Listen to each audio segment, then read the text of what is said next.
মধ্যপ্রাচ্যের উত্তেজনা আবারও সমুদ্রপথে ছড়িয়ে পড়েছে।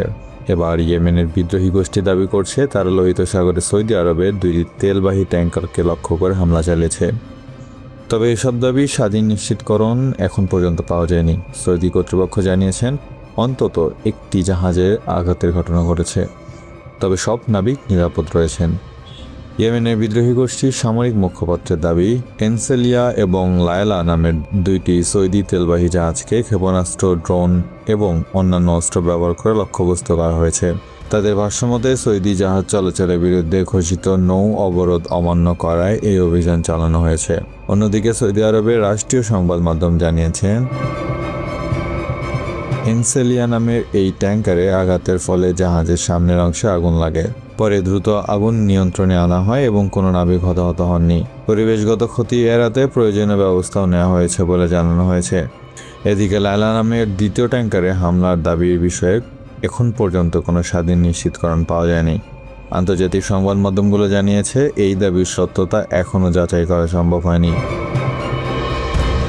এই ঘটনার পর লোহিত সাগর ও বাব আল মান্দের প্রণালিত চলাচলকারী বাণিজ্যিক জাহাজগুলোর নিরাপত্তা নিয়ে নতুন উদ্বেগ তৈরি হয়েছে। সামুদ্রিক নিরাপত্তা বিশ্লেষকদের মতে পরিস্থিতি বিবেচনায় অনেক জাহাজ বিকল্প রুট ব্যবহারের বিষয়েও ভাবছেন। বিশ্লেষকদের মতে বাব আল মান্দের প্রণালী বিশ্বের অন্যতম গুরুত্বপূর্ণ বাণিজ্যিক নৌপথ। প্রতিদিন বিপুল পরিমাণে তেল, গ্যাস এবং অন্যান্য পণ্য এই পথ দিয়ে পরিবহন করা হয়। ফলে এই এলাকায় সামরিক উত্তেজনা বেড়ে গেলে আন্তর্জাতিক জ্বালানি বাজার ও বৈশ্বিক বাণিজ্যের ওপরও তার প্রভাব পড়তে পারে। এদিকে বিভিন্ন দেশ আন্তর্জাতিক নৌপথে নিরাপত্তা নিশ্চিত করার আহ্বান জানিয়েছে। তাদের মতে বাণিজ্যিক জাহাজে হামলা শুধু আঞ্চলিক নয়, বৈশ্বিক অর্থনীতির জন্য বড় ঝুঁকির কারণ হতে পারে। বিশ্লেষকদের মতে চলমান সংঘাতে বিভিন্ন পক্ষ নিজেদের অবস্থান তুলে ধরে নানা ধরনের দাবি করছে। তবে এই দাবি তাৎক্ষণিকভাবে স্বাধীনভাবে যাচাই করা সম্ভব হয় না। তাই নির্ভরযোগ্যতা ও আনুষ্ঠানিক তথ্যের ভিত্তিতে পরিস্থিতি মূল্যায়ন করাই সবচেয়ে গুরুত্বপূর্ণ। সব মিলিয়ে ইয়েমেনের বিদ্রোহী গোষ্ঠীর এই হামলার দাবিকে ঘিরে লোহিত সাগরে নতুন করে উত্তেজনা তৈরি হয়েছে।